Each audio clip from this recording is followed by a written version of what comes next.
문제 해결을 위한 과학적 사고입니다. 현실 세계에는 어렵고 복잡한 문제들이 많습니다. 예를 들어서 엑스레이에서 자동으로 암을 찾는다든지, 재난 현장에서 활동하는 로봇을 만든다든지, 스스로 운전하는 무인 자동차를 만든다든지 하는 일들이 그렇습니다. 그러면 무인 자동차를 만들려면 어떻게 해야 될까요? 사람의 눈과 귀 역할을 하는 카메라와 센서를 장착해서 주변 상황을 인식하게 합니다. 그리고 팔과 다리 역할을 하는 각종 제어 장치를 만들어서 사람 없이 움직이게 합니다. 그 다음으로 주변 상황 정보, GPS 정보, 지도 정보 등을 이용해서 자동으로 운전하게 만드는 프로그램을 작성합니다. 이렇게 복잡한 문제를 작은 문제로 나눠서 하나씩 접근합니다. 작은 문제를 하나씩 해결하다 보면 결국 큰 문제를 해결하게 됩니다.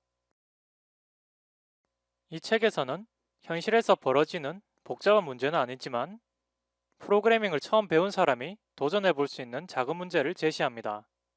바로 사진을 특수문자로 출력하는 문제입니다.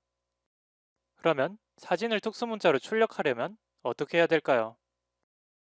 먼저 사진이 저장되는 방식을 파악해야 됩니다.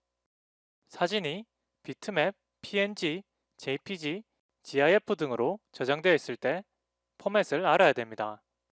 우리는 간단하게 BMP, 비트맵 포맷을 이용하겠습니다. 이미지 포맷을 알았으면 이미지의 각 점에 대한 정보를 얻어와야 됩니다.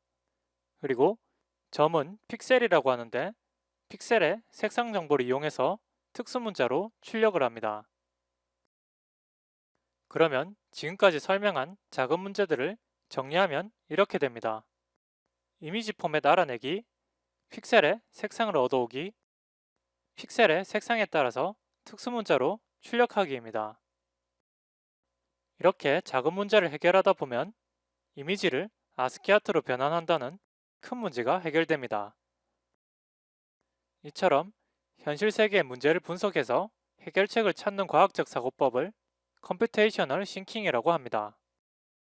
그리고 이렇게 설계한 해결책을 컴퓨터의 명령어로 작성하는 것을 컴퓨터 프로그래밍이라고 합니다. 문제의 해결책을 찾았으면 이것을 컴퓨터의 명령어로 작성합니다.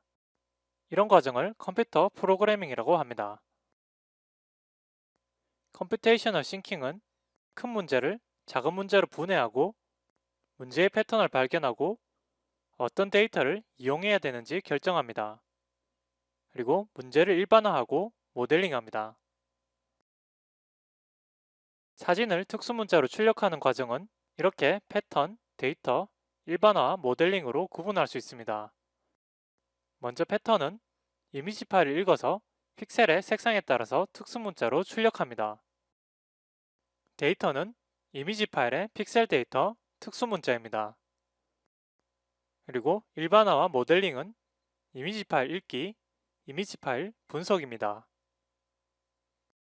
참고로 처리하고자 하는 작업 또는 문제를 요구사항이라고 부릅니다. 그래서 프로그램 작성은 요구사항을 만족시키는 일이 됩니다. 그리고 컴퓨터는 물리적인 기계로 구성되어 있고 하드웨어라고 부릅니다. 이에 대비되는 개념으로 프로그램은 소프트웨어라고 부릅니다. 그래서 컴퓨터 프로그래밍은 다른 말로 소프트웨어 개발이라고도 합니다.